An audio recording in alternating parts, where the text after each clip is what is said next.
Pada malam itu Allah Subhanahu wa taala memperjalankan hambanya yang bernama Muhammad bin Abdullah dari Masjidil Haram di Mekah sampai ke Masjidil Aqsa di Palestina, terus naik sampai ke langit ketujuh hingga Sidratul Muntaha.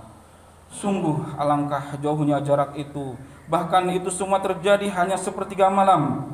Subhanallah, kisah ini diceritakan oleh Allah Subhanahu wa taala dalam surah Al-Isra ayat pertama. Subhanalladzi asra bi 'abdihi lailan minal masjidil haram ilal masjidil aqsa alladzi barakna haulahu linuriyahu min ayatina innahu huwas samiul basir.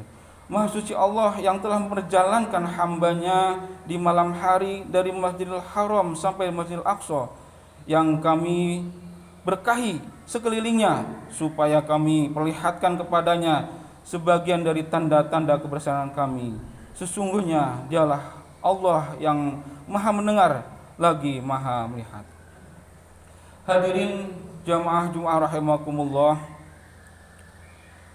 Allah Subhanahu wa taala memulai kata-kata subhana. Tidak satupun ayat diawali dengan kalimat ini. Kenapa? Allah mengawali dengan subhana berupa masdar simai. Tujuannya lain dan tak bukan adalah litanjih atau membersihkan zat Allah Subhanahu wa taala yang takdirnya adalah sabbahtu subhana, yang dilanjutkan dengan ayat kalimat yaitu alladzi. Kenapa Allah mengatakan kata-kata alladzi yang tidak langsung kepada asmanya subhanallah? Karena tidak ada yang mampu mengisrakan atau memperjalankan Nabi Muhammad sallallahu alaihi wasallam selain Allah Subhanahu wa taala, betapapun pandainya seseorang.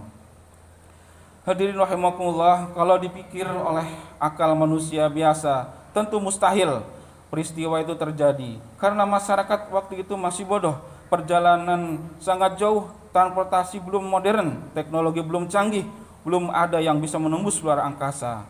Hanya dengan iman yang kuat dan akidah yang mantap kita dapat mempercayainya. Allah Subhanahu wa taala memperkuat pula dalam surah Yasin ayat 82, innama amruhu idza arada syai'an ayyaqula lahu kun fayakun. Sesungguhnya jika Allah menghendaki sesuatu terjadi, hanyalah berkata kun fayakun, maka jadilah yang Allah kehendaki.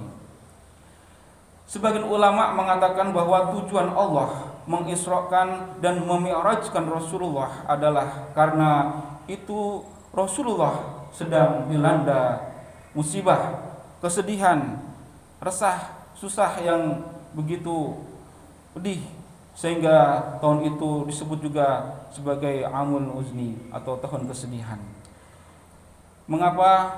Yang pertama, selama kurang lebih 2 tahun lamanya kaum kafir Quraisy memboikot perdagangan dan embargo ekonomi, sehingga banyak umat Islam yang menderita kelaparan dan meninggal dunia. Yang kedua, istri Nabi tercinta Siti Khadijatul Kubra telah wafat meninggalkan Rasul, padahal dialah istri yang selalu setia mendampingi Rasul, bahkan tak sayang-sayang mengorbankan hartanya demi kepentingan umat Islam, walaupun dia seorang yang konglomerat yang kaya raya. Kemudian pamannya Abu Thalib, orang yang disegani dan berwibawa di tengah masyarakat Mekah, yang selalu mendampingi beliau, menjaga